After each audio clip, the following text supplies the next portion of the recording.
UFC Noche at the Sphere, Sean O'Malley versus Merab Dvalishvili is a little under 3 weeks away. And I've seen a large portion of the MMA community react to this fight card over the past month or so and say, you know what? UFC Noche is mid. UFC Noche is under-delivering. UFC Noche isn't that good. And I think it is completely ridiculous.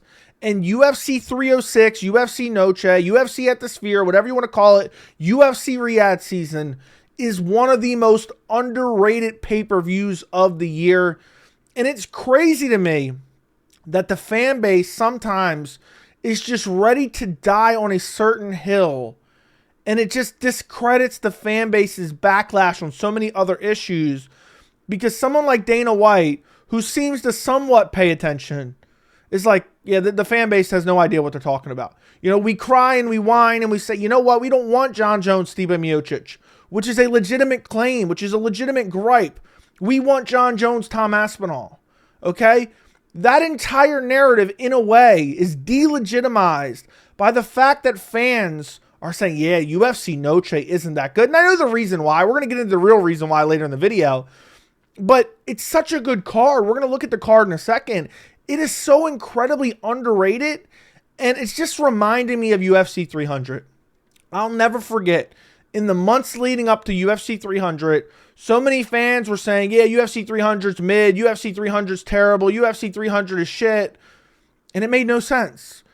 You know, a large portion of the time people were saying that. The entire card wasn't announced, and then once the card was announced, it was like, okay, this is a banger card, and people were still complaining about it. And then the card went forward as it was planned and was literally the best UFC fight card in history, arguably. And then all of a sudden, Dana White gets to take a victory lap and say, look, I was right. I was right. You guys know nothing. Any educated adult would know that UFC 300 was good. That's the same thing that's happening with Noche. It's the same thing that's happening with UFC Noche. And I'm so annoyed, and I wanted to make this video because I would go out on a limb, honestly, right now, and say UFC 306, UFC Noche, Sean O'Malley, Merab Dvalishvili is probably my most anticipated fight card of 2024. As it stands right now. That could change. I think, you know, UFC, 308 in Abu Dhabi, which is Ilia Topuria versus Max Holloway. That card is probably going to end up taking that spot. But right now, as it stands, I'm more excited for UFC Noche. And that's because the card is so damn good. And I understand the current bout order that's announced that may very well change, and we're going to look at it in a second, may, you know, kind of be like, well, they could have done the bout order a little bit better. I think they will reorganize it as we get closer to the card. The UFC is always rearranging their bout orders. That's the only complaint you can come up with right now. But for some reason, people just keep shitting on the card and acting like it's not even good when this is one of the best pay-per-views of the year. You know, it's not as deep as maybe UFC 300, but in my opinion, better main event. Even UFC 299 was rather deep. Better main event here. So, I mean, UFC 300 even was you know, I already said UFC 300. I'm an idiot. I said UFC 300, UFC 299. I'm trying to think of the other cards. I mean, this blows UFC 297 out of the water. This blows UFC 301 out of the water. UFC 302, the card as a whole, it blows 302 out of the water. 303 was all short notice. I don't give that card any credit. 304 was decent. 305 was decent. 305 had a great main event. On paper, we're talking on paper here, not even necessarily how it played out. 306, I think you can make a solid case that this is the best pay-per-view of the year. Now, in terms of depth, maybe not necessarily, but I think you can, you know, kind of give up some of the depth of certain cards for a better main event. For me, this is better than 299 just because the main event is better than 299, which also was Sean O'Malley, but this time it was against Marlon Vera, which I didn't care for. This fight card's against Merab Dvalishvili. Let's jump right into the card and take a look because this card is crazy underrated, and I think what we have is a bunch of, I don't want to say casuals, but there's a large portion of casuals that maybe doesn't know half the card, and they're like, oh yeah, I don't care. I wanted Tony Ferguson on UFC Noche. I wanted Nick Diaz on UFC Noche. If you wanted Tony Ferguson or Nick Diaz on UFC Noche, you are the ultimate casual. Not only are you the ultimate casual, you're not a fan of Nick Diaz nor Tony Ferguson because Both those are literal trash cans, literal scrubs, literal dead bodies. Their entire career right now, if I had to encapsulate it in a picture, it'd be a picture of Jarrett Cannonier laying on his back in the 5th round. Essentially a dead body. So stop being a casual just because maybe you don't know some names. And you're like, oh yeah, this card isn't good. I don't know every fighter on the card. And Dana White is to blame for some of this, and we're going to get into that in a second. But let's look over the card real quick because this card's incredible. Even the prelims. I mean, look at this main card right here. This is crazy, but we'll go down to the beginning. We'll go down to the beginning of the card. Raul, right now, this is the current bout order. I believe it will change. I believe Raul Rosas Jr. will be the opening fight on the main card. But Raul Rosas Jr., Arichi Lang, great fight. Great bantamweight fight. Raul is kind of a hyped up prospect in the bantamweight division. He's had his ups and downs. He lost to Christian Rodriguez, but he's looked good since then. Can't wait for this fight. You go up. You have Edgar Chairez versus Kevin Borjas. This is a straight up banger. You may not be super familiar with both their names, but Chairez, if I'm not mistaken, he almost subbed Taishiro Taira, who is at the top of his division. And I think he almost did it on short notice, if I'm not mistaken. He was saved by the bell in the 3rd round. Yasmin Jauregui versus Ketlin Souza. This isn't a great, amazing fight, okay? But this is a solid fight. Jauregui's a fun fighter to watch in women's MMA in general, okay? Manel Torres. This is what really pisses me off about the casuals, because we're going through prelims right now. These are amazing prelims. Manel Torres, I got to click on this one. That's how good that one is. It's not going to load up. Manel Torres and Nasia Bahamondes is a straight-up heater. I can't wait for this fight. This is two very interesting prospects who have nasty killer instinct, who are getting better with every single fight, who are still young. I can't wait for this matchup. And again, we're still in the prelims. I'm not going in depth with each fight because then this video is going to be 40 minutes long. This is an incredible prelim fight. Incredible. Manel Torres and Nasia Bahamondes should be amazing. I cannot wait for that fight. Then you have Irene Aldana versus Norma Dumont. Okay, this isn't the greatest fight at all. I'm not in love with this fight. But Irene Aldana, in her last fight, who did she just recently fight? Now it's escaping me. Let me see if I can pull it up real quick. Irene Aldana. Yeah, against Carl Rosa was a crazy fight. Absolutely crazy fight. Norma Dumont had Chelsea Chandler pulling a Forrest Gump like 2 fights ago. So this is a good fight. And look, ranked 5, ranked 8. It's, top 10 in the women's bantamweight division. I know that doesn't mean that much. But again, we're still on the prelims. Then you get to the main card. Okay, and this is where I think the majority of the complaints come in, because you have Ronaldo Rodriguez versus Ode Osborne on the main card. I totally disagree with the bout order here. I don't think Ode Osborne should be on UFC Noche's main card. This is still a banger fight, but ultimately I believe this will end up on the prelims, and I believe Raul Rosas Jr. versus Arichi Lang will end up opening up the main card. But either way, Ronaldo Rodriguez, very fun fighter to watch. Crazy fight. I believe it was his UFC debut in his last fight. Ode Osborne, striker, kind of versatile, has a, is a guy that I'm not super high on, but this should be a fun flyweight fight and a good measuring stick to see how good Ronaldo Rodriguez is. Then you get up, and I believe all these fights will be on the main card. Daniel Zellhuber versus Esteban Ribovics. This is literally a fucking heater. Daniel Zellhuber has looked incredible. Has looked absolutely incredible. Esteban Ribovics coming off a KO win over Terrence McKinney. This is a great fight. I mean, every single one of these fights, I basically have no complaints about. And the fact that we're stacking them all together on one card. And again, I'm barely scratching the surface even talking about these fights because I want to talk about the main fights. Okay? Daniel Zellhuber, Esteban Ribovics. I cannot wait for this matchup. Then you get into the real, meat of the card, okay? Because just with these top 3 fights here, and let me see if I can get them all on screen at once. I can't, of course.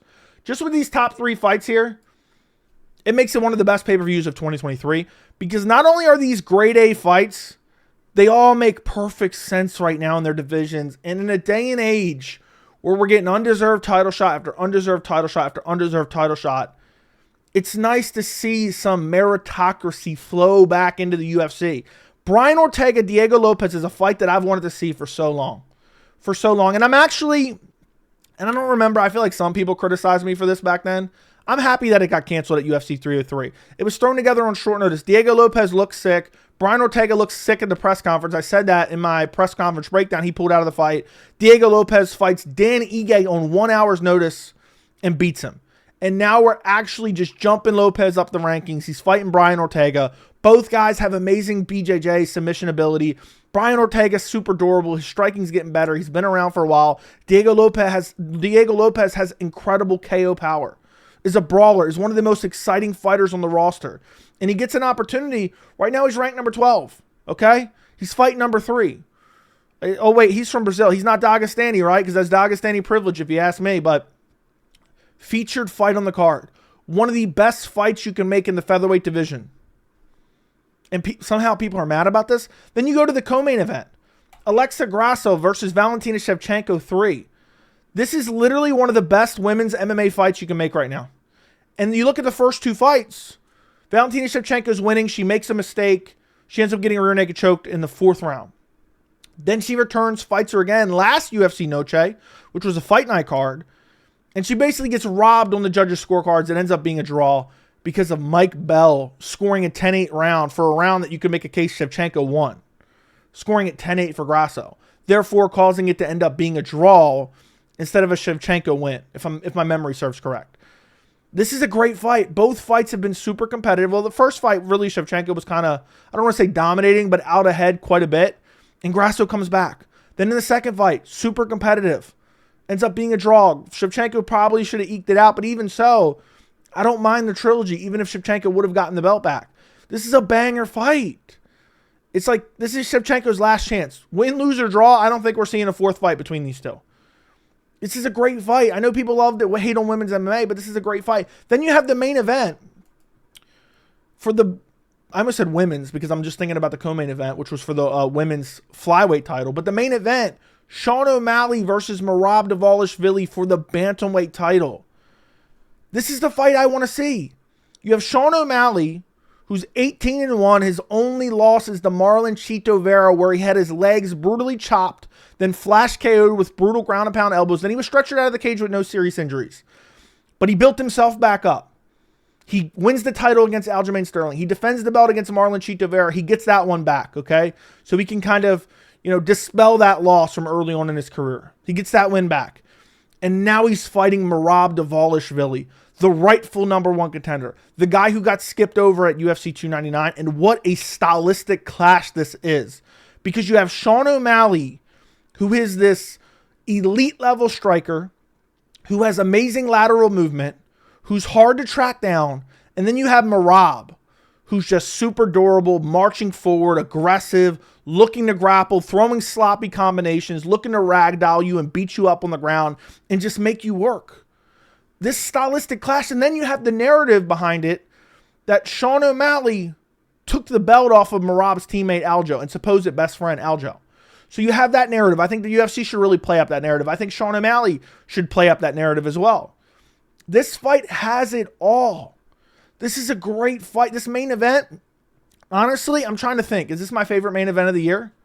297 was, what, Sean Strickland, Dricus du Plessis? I'm talking about on paper. I'm not even talking about how they played out. Volkanovski Topuria was a banger on paper. Jamal Hill versus Pereira I didn't love because it was kind of short notice. What was it? Islam Dustin was okay, but Dustin really didn't. I think this is my favorite main event of the year. Maybe. I don't even think. Duplessis Adesanya is probably right up there with this fight.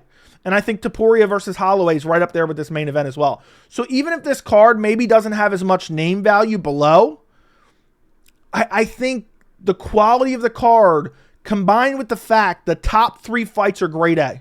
Grade A. I mean, they charge in the United States, it's $80 for a pay-per-view. I know everyone's like, who's paying for pay-per-views anymore? I pay for every pay-per-view, okay? $80 is worth it just for the top 3 fights alone. Every other fight on this card is a straight-up banger as well. Every other fight. And I hope they redo the bout order, put Raul Rosas Jr. opening up the main card, get Ronaldo Rodriguez versus Ode Osborne off the main card, and I think we'll be good.